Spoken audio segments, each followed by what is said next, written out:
Благодарам, председателе. На првото читање и на пленарната седница, кога за прв пат го видовме овој текст на предлог закон, од оваа говорница реков дека се работи за едно карма-караши законско решение, а карма-караши е турски збор, што значи измешано, прособрано, расфрлано, несредено, хаотично, збунето, значи од се помалку ставено, сакате турлитава, карстете го, сакате кармакараши. Значи сега се враќаме, ова не е веќе кармакараши предлог закон, туку е кармакараши дополнет предлог на закон за слободни здравствени зони.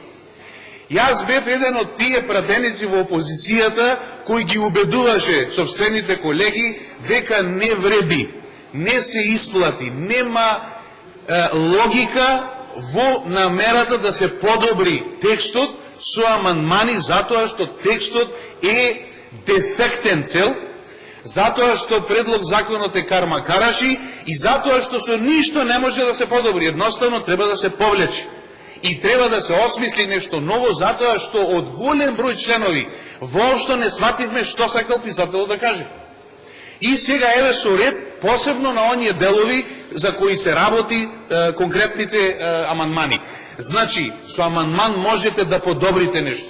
Можете, ако е добро, меѓутоа ова не е добро. И единствената причина, верувајте на зборот, за поднесување амандмани и за усвојување на тие амандмани е да имаме уште една прилика денеска на македонската јавност да и доловиме, да перцепира дека се работи за еден нонсенс закон.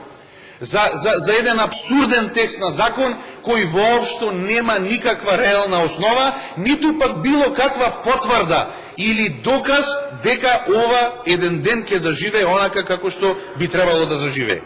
Со формирањето на слободни здравствени зони ќе се обезбедат поволни услови за привлекување странски инвестиции во областа на здравството и привлекување најсовремена здравствена технологија, како и поттикнување на здравствениот туризам.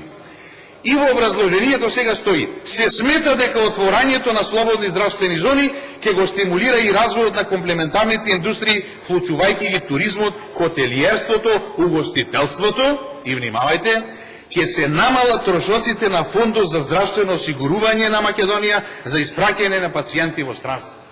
Што е тоа се смета? Кој тоа смета? Врз основа на какви научни, стручни основи е ова сметање дека ќе придонесело кон развој на дополнителни или комплементарни индустрии? Каков развој кога во членот 3 пишува дека изградбата и изведување на работи за основање и работење на слободни здравствени зони е од јавен интерес? А на друго место стои дека може да е приватен инвеститор, приватен партнер во јавно-приватно партнерство со државата, странско правно лице или домашно правно лице. Па од кога приватниот бизнес интерес, независно во која области? Овој пат зборуваме за областа на здравството. Од кога приватниот бизнес интерес е јавен интерес? Од кога вложувањето бизнес во хотелиерство, во здравство представува јавен интерес, за да треба да се осниваат вакви зони, посебно оградени, со 2 влеза, во кои има неверојатни погодности, односно неверојатни услови кои им се даваат на приватните бизнес инвеститори визави оние кои ги користат државните, односно, ајде да ги наречиме оние што не се во состав на тие слободни здравствени зони. Слободна здравствена зона е дел од територијата на Република Македонија како дел од царинско подрачје, посебно ограден и означен простор што представува функционална целина во која се врши здравствена дејност или високообразовна дејност од областа на медицината, во која важат царински и даночни погодности утврдени со овој друг закон, а во кој се обезбедува влез и излез на лица, опрема и материјали од 2 влеза. Еден влез за пациентите, тие што ги пратат пациентите и тие што ги посетуваат, и втор влез за вработените. Значи тоа е некој затворен простор. И во тој затворен простор ќе има или клиника, или болница, или универзитет, или факултет. Тоа е идејата на слободна здравствена зона.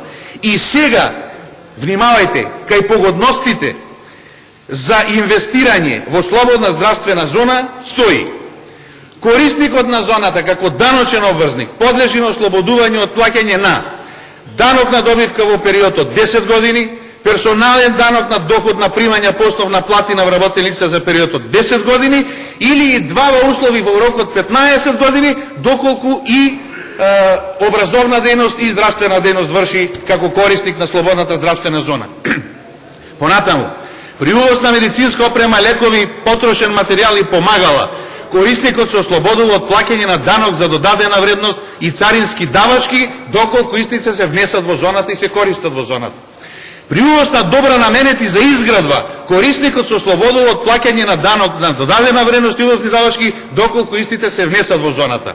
Истото се однесува и за увоз на електрична енергија, и сега пишува при увоз на специјално опремени воздухоплови наменети за транспорт на пациенти, корисникот на зоната се ослободува од ДДВ, увозни давачки и акциза, доколку истите се увезат од страна на корисникот, а на царинскиот орган му се поднесува потврда за ослободување од плаќање на увозни давачки, ДДВ и акциза, доколку истите се внесат во зоната.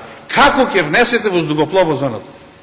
Ево, некој од Министерството, некој од вас нека стане и нека објасни.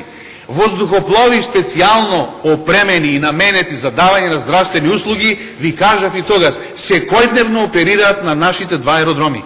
Тоа се меѓународно воздухопловни пристаништа. Во странски воздухоплов постои принцип на екстериторијалност. Тоа е територија на државата од која што доаѓа. Постојат граѓани на Република Македонија кои и денеска се здравствено осигурани во странство или овдека, чии услуги вклучуваат и употреба на специјални воздухоплови. Тоа се одлично опремени воздухоплови. Тој што има пари плаќа таква услуга, доаѓа воздухопловот, го носи во врвна здравствена институција. Значи тоа не е ново, ама како ќе го внесите воздухопловот во зоната за да биде ослободен од акциза, од ДДВ и од другите даноци? Како ќе го внесете? Дали тоа значи дека во зоната сте планирале писта? Или по угледот на големите болници дека ќе има хелиодром? Па за аеродром или за воздухопловни пристаништа и за хелиодром важат посебни услови и спрема ГУПот, и спрема ДУПовите, и според законот за воздухопловство и така натаму, кои не можат да бидат вака на овој начин дефинирани во овој закон. Не можете да внесете вие авион во зоната, па после да биде ослободен од давачките. Значи, тоа е нонсенс, тоа е абсурдноста на овие членови од законот. Понатаму, кај царинските ослободувања или кај условите кои се дефинирани, општи услови за основање слободна здравствена зона. Прво, ако се обезбедени просторни, инфраструктурни, еколошки, енергетски, технички и други услови, и второ, оснивачот на зоната ако обезбеди средства за основање на зоната. И сега пишува условите за основање на зоната ги обезбедува дирекцијата во име на основачот на зоната. Значи дирекцијата треба да обезбеди меѓу другото и инфраструктурни услови. Ќе ја загради зоната, аеродром ќе направи внатре, хелиодром ќе направи внатре, ќе се испочитуваат меѓународните прописи во однос на овие побарувања.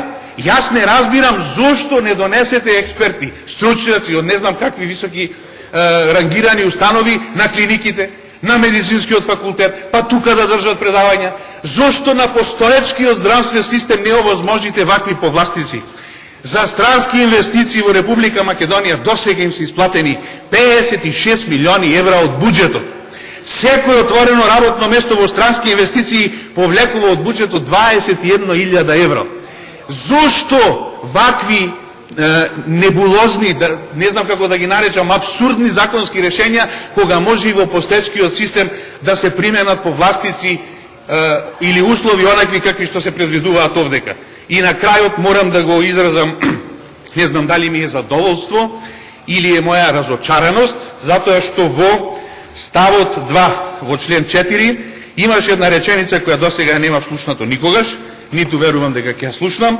Се сеќавате во овој закон изразувањето во еднина вклучува множина, а множината може да се однесува на еднина, освен кога со зборовите само или освен не е исклучена множината или еднината. До денеска никој не ми објасни што сакал писателот да каже со оваа реченица, меѓутоа ете, ја разочаран сум што нема да сватам суштината на оваа реченица, ама од друга страна сум среќен што поради амандман на опозицијата оваа реченица избришана. И се надевам дека ваква реченица уште еднаш нема да сретнеме во ниедно законско решение. Благодарам.